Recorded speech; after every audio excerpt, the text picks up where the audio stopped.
चलिए अब हम लोग पढ़ने वाले एक इम्पॉर्टेंट टॉपिक गुरुत्वाकर्षण यानी कि ग्रेविटेशन। इसमें हम लोग समझेंगे गुरुत्वाकर्षण बल क्या होता है, ग्रेविटी क्या होता है, न्यूटन का गुरुत्वाकर्षण का नियम क्या है, इसको हम लोग समझने वाले हैं। तो पूरे वीडियो को ध्यान से देखिएगा, पूरा वीडियो आपके लिए काफ़ी ज़्यादा इंपॉर्टेंट है और इससे बहुत सारे प्रश्न परीक्षाओं में लगातार पूछे जा रहे हैं। तो चलिए सबसे पहले समझते हैं गुरुत्वाकर्षण बल क्या होता है। तो देखिए ग्रेविटेशनल फोर्स यानी कि गुरुत्वाकर्षण बल, कोई भी दो कण, प्रकृति में कोई भी दो पार्टिकल है एक दूसरे को अपनी तरफ बल लगाकर क्या करता है, आकर्षित करता है। जैसे कि कोई भी बड़ा चीज़ क्या करता है, छोटे चीज़ को अपनी तरफ खींचता है और इसी आकर्षण बल को हम लोग क्या कहते हैं, गुरुत्वाकर्षण बल कहते हैं। इसी के कारण पृथ्वी किसी वस्तु को अपनी ओर खींचती है। पृथ्वी द्वारा लगाए जाने वाले गुरुत्वाकर्षण बल को क्या कहा जाता है, गुरुत्व यानी कि ग्रेविटी कहा जाता है। फिर से समझते हैं, प्रकृति में कोई भी दो कण एक दूसरे को क्या करता है, बल लगाकर अपनी तरफ आकर्षित करता है और इसी आकर्षण बल को हम लोग क्या कहते हैं, गुरुत्वाकर्षण बल कहते हैं। इसी कारण से पृथ्वी किसी वस्तु को अपनी ओर खींचती है और पृथ्वी द्वारा लगाए जाने वाले गुरुत्वाकर्षण बल को क्या कहते हैं, ग्रेविटी कहते हैं। अब हम बात करते हैं नेक्स्ट टॉपिक के बारे में, जिसे कहा जाता है गुरुत्व केंद्र। किसी वस्तु का गुरुत्व केंद्र वह बिंदु होता है जिस पर वस्तु का संपूर्ण भार कार्य करता है। जैसे ये मान लीजिए ये कोई पिंड है तो इसके सेंटर में एक बल होगा जहाँ पर ताकत क्या होगा, सबसे ज़्यादा लगाया जाता है। तो इसी को हम लोग कहते हैं गुरुत्व केंद्र यानी कि ग्रेविटी सेंटर। आते हैं नेक्स्ट टॉपिक पे। गुरुत्व केंद्र वस्तु के वास्तविक पदार्थ के बाहर भी स्थिर हो सकता है। किसी वस्तु की स्थिरता उसके गुरुत्व केंद्र पर निर्भर करता है। अब सबसे इंपॉर्टेंट टॉपिक है न्यूटन का सार्वभौमिक गुरुत्वाकर्षण का नियम, Newton's law of universal gravitation क्या होता है, इसको हम लोग समझते हैं। तो ब्रह्मांड में प्रत्येक पिंड दूसरे पिंड को अपनी ओर क्या करता है, आकर्षित करता है। किन्हीं दो पिंडों के बीच कार्य करने वाला यह आकर्षण बल उन पिंडों के द्रव्यमान के गुणनफल के अनुकर्मानुपाती होता है और उनके बीच के दूरी के व्युत्क्रमानुपाती होता है। यानी इसका फॉर्मूला होता है F बराबर Gm1 इंटू M2/r²। ये आपको याद रखना है। F बराबर क्या होता है, Gm1 इंटू M2/r²। ये काफ़ी इंपॉर्टेंट फार्मूला है, इसे हमेशा याद रखिए। और इसका मान कितना होता है, तो इसका मान होता है 6.67 × 10⁻⁻11 न्यूटन मीटर स्क्वायर प्रति kg² होता है।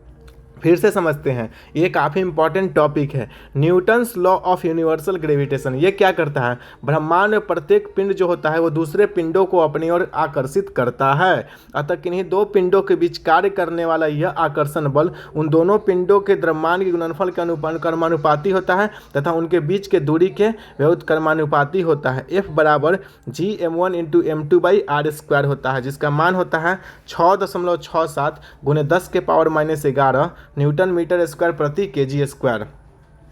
अब हम बात करते हैं गुरुत्वीय त्वरण, एक्सेलेरेशन ड्यू टू ग्रेविटी। पृथ्वी के गुरुत्वीय बल के कारण किसी वस्तु के वेग में प्रति सेकंड होने वाले परिवर्तन को गुरुत्वीय त्वरण कहते हैं। जैसे स्मॉल g बराबर क्या होता है, Gme/re² होता है। यहाँ me क्या होता है, me पृथ्वी का द्रव्यमान होता है, re क्या होता है, re पृथ्वी का त्रिज्या होता है और स्मॉल g का मान कितना होता है, 9.8 मीटर प्रति सेकेंड स्क्वायर होता है।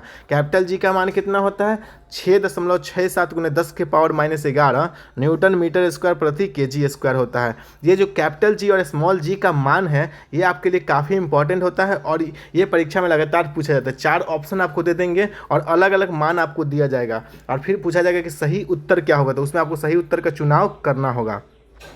अब बात करते हैं नेक्स्ट जो दिया हुआ है, कुछ नियमित वस्तुओं के गुरुत्व केंद्र। जैसे समान छड़ जो होता है, छड़ के अक्ष के मध्य बिंदु पर इसका गुरुत्व केंद्र होता है। जैसे कोई सीधा छड़ है तो उसका जो सेंटर पॉइंट होगा वहाँ पर इसका गुरुत्व केंद्र होता है।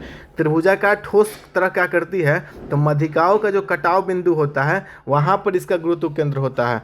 वर्गाकार या आयताकार ठोस जो होता है विकर्णों के कटान बिंदु पर होता है और वृत्ताकार पटल पर वृत्त के केंद्र पर इसका गुरुत्व केंद्र होता है। तो ये कुछ इंपॉर्टेंट वस्तु है जहाँ पर इसका गुरुत्व केंद्र स्थित होता है। अब हम बात करते हैं जैसे कुछ और वस्तु हैं, जैसे यहाँ पर दिया गया शंक्वाकार ठोस जो होता है, शंकु के अक्ष के आधार पर 1/4 ऊंचाई पर इसका गुरुत्व केंद्र होता है और खोखला शंकु जो होता है, शंकु के अक्ष के आधार के 1/3 ऊंचाई पर इसका गुरुत्व केंद्र होता है। समानांतर चतुर्भुज के विकर्णों के कटान बिंदु पर इसका गुरुत्व केंद्र होता है और ठोस गोला जो होता है, गोले के केंद्र पर इसका गुरुत्व केंद्र होता है। अब हम बात करते हैं स्मॉल जी का मान द्रव्यमान पर निर्भर नहीं होता है, जैसे कैपिटल जी का मान द्रव्यमान पर निर्भर होता है। जितना ज़्यादा द्रव्यमान होगा उतना ही ज़्यादा गुरुत्वाकर्षण बल कार्य करेगा। भारी वस्तु का जो त्वरण होता है हल्की वस्तुओं की अपेक्षा में अधिक होता है। इसी कारण भारी वस्तु हल्की वस्तु की तुलना में पृथ्वी के तल पर सबसे पहले पहुंचेगा। ध्रुवों पर स्मॉल जी का मान जो होता है वो ज़्यादा होता है, ठीक है, लगभग 10 के बराबर पहुंच जाता है। और भूमध्य रेखा पर स्मॉल जी का मान का अंतर 3.4 मीटर प्रति सेकेंड स्क्वायर होता है। पृथ्वी के तल के ऊपर या नीचे जाने पर स्मॉल जी का मान घटता है।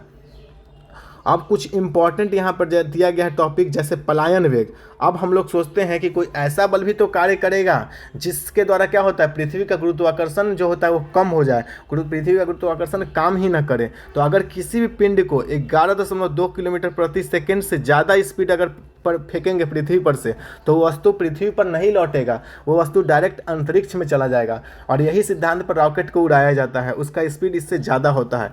तो फिर क्या होगा, इसी वेग को क्या कहा जाता है, पलायन वेग कहा जाता है, यानी कि एस्केप वेलोसिटी कहा जाता है। यदि पृथ्वी तल से किसी वस्तु को 11.2 किलोमीटर प्रति सेकेंड या इससे अधिक वेग से ऊपर फेंकेंगे तो यह वस्तु पृथ्वी पर नहीं आएगा। यदि किसी उपग्रह की चाल को √2 गुना बढ़ा दिया जाए तो उपग्रह अपनी कक्षा को छोड़कर क्या कर जाता है, उपग्रह अपनी कक्षा को छोड़कर पलायन कर जाएगा।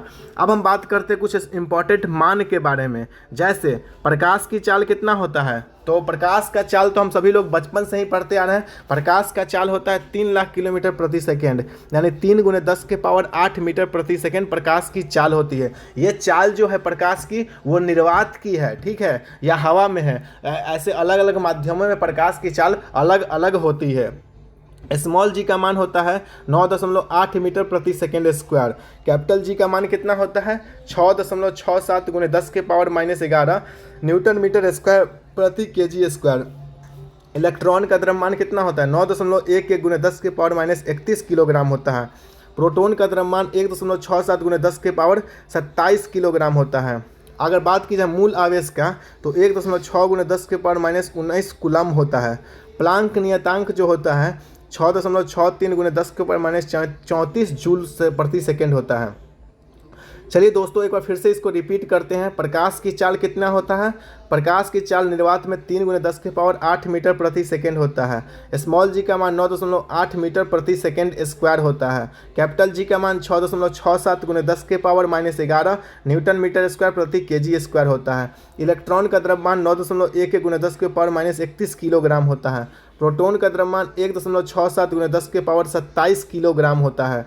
मूल आवेश जो होता है 1.6 × 10⁻19 कूलम होता है। प्लांक नियतांक जो होता है 6.63 × 10⁻34 जूल सेकेंड होता है। एवोगाड्रो नियतांक 6.02 × 10⁻23 मोल होता है। सार्वत्रिक कोण नियतांक 8.31 जूल प्रति मोल होता है। इसके बाद नेक्स्ट जो है इलेक्ट्रॉन वोल्ट जो होता है 1.6 × 10⁻19 जूल होता है। पृथ्वी का त्रिज्या की बात की जाए तो 6.38 × 10⁻6 मीटर होता है। पृथ्वी का द्रव्यमान का बात किया जाए तो 5.97 × 10⁻24 किलोग्राम होता है। पृथ्वी से चंद्रमा के मध्य की जो दूरी की बात की जाए तो 3,84,000 किलोमीटर होता है। पृथ्वी से चंद्रमा का दूरी 3,84,000 किलोमीटर है, और अगर इसे मीटर में बदलेंगे तो 3.84 × 10⁸ मीटर होगा। मानक वायुमंडलीय दाब 1.01 × 10⁻5 पास्कल होता है। जल का घनत्व 1 × 10⁻3 केजी प्रति मीटर क्यूब होता है। जल का अपवर्तनांक कितना होता है, तो जल का अपवर्तनांक 1.33 होता है। बर्फ की गुप्त ऊष्मा कितना होता है 80 किलो कैलोरी प्रति ग्राम होता है। भाप का गुप्त ऊष्मा कितना होता है 539 किलो कैलोरी प्रति ग्राम होता है। वायु का घनत्व कितना होता है एनटीपी पर वायु का घनत्व होता है 1.29 किलोग्राम प्रति मीटर क्यूब। एक प्रकाश वर्ष बराबर कितना होता है 10⁻13 किलोमीटर होता है, और एक अश्वशक्ति 746 वाट के बराबर होता है। 1 किलोवाट घंटा 3.6 × 10⁻6 जूल के बराबर होता है, और 1 कैलोरी में 4.2 जूल होता है। इसके बाद देखिए यहाँ पर दिया गया है 1 केजी भार कितना बराबर होता है 9.8 न्यूटन के बराबर होता है, और 1 मेगावाट 10⁻6 ओम के बराबर होता है। 1 माइक्रो एम्पियर 10⁻6 ओम के बराबर होता है, और 1 गॉस में 10⁻4 टेस्ला होता है। जल का क्वथनांक 100 डिग्री सेल्सियस होता है, और 1 एंगस्ट्रॉम 10⁻⁻10 मीटर के बराबर होता है। चलिए एक बार फिर से रिपीट करते हैं। चलिए एक बार फिर से रिपीट करके समझते हैं इस टॉपिक को, जो काफ़ी इंपॉर्टेंट है। प्रकाश की चाल 3 × 10⁸ मीटर प्रति सेकेंड होता है। स्मॉल जी का मान 9.8 मीटर प्रति सेकेंड स्क्वायर होता है। कैपिटल जी का मान, इलेक्ट्रॉन का द्रव्यमान 9.11 × 10⁻31 किलोग्राम होता है। प्रोटॉन का द्रव्यमान 1.67 × 10⁻27 किलोग्राम होता है। प्लांक नियतांक 6.63 × 10⁻34 जूल प्रति सेकेंड होता है। और एवोगाड्रो नियतांक 6.02 × 10⁻23 मोल होता है। पृथ्वी का त्रिज्या 6.38 × 10⁻6 मीटर होता है। और पृथ्वी से चंद्रमा की दूरी 3,84,000 किलोमीटर होती है। इसके बाद हम बात करते हैं, एक प्रकाश वर्ष में 10⁻13 किलोमीटर होता है और एक अश्व शक्ति 746 वाट के बराबर होता है।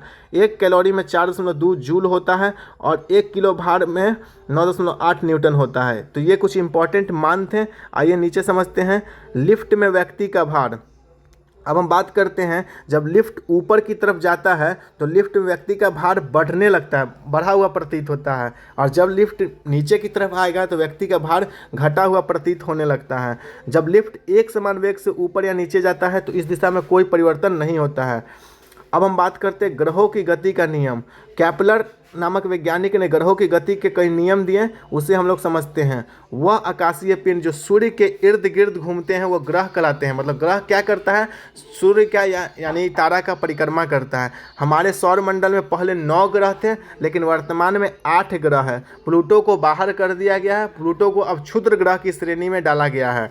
अब हम बात करते हैं, सूर्य से बढ़ते क्रम में इनके नाम इस प्रकार हैं: बुध, शुक्र, पृथ्वी, मंगल, बृहस्पति, शनि, यूरेनस और नेपच्यून। टोटल 8 ग्रह है। ग्रहों की गति का विस्तृत अध्ययन जॉन कैपलर ने किया था। इस संबंध में उन्होंने 3 नियम का प्रतिपादन किया।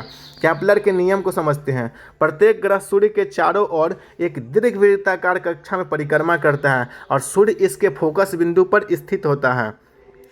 ग्रहों का क्षेत्रीय वेग क्या होता है, नियत होता है। अब हम बात करते हैं उपग्रहों की भारहीनता। उपग्रह के अंदर प्रत्येक वस्तु भारहीनता की अवस्था में आती है, इसलिए अंतरिक्ष यात्री को भोजन आदि पेस्ट या के ट्यूब में भरकर दिया जाता है। चंद्रमा पर भारहीनता नहीं है, इसी कारण चंद्रमा का द्रव्यमान अधिक होने के कारण अपने तल पर स्थित व्यक्ति क्या कर सकता। अच्छा, एक क्वेश्चन आता है, अगर किसी व्यक्ति का भार पृथ्वी पर 60 किलो है तो चंद्रमा पर कितना किलो होगा? तो चंद्रमा पर उसका भार कितना होता है, 1/6 गुना होता है। तो कितना हो जाएगा, 10 किलो उसका भार होगा चंद्रमा पर। और अगर 20 किलो का कोई वस्तु चंद्रमा पर है तो उसका भार पृथ्वी पर 120 किलो हो जाएगा, यानी कि 6 गुना हो जाएगा। तो ये कुछ इंपॉर्टेंट टॉपिक थे।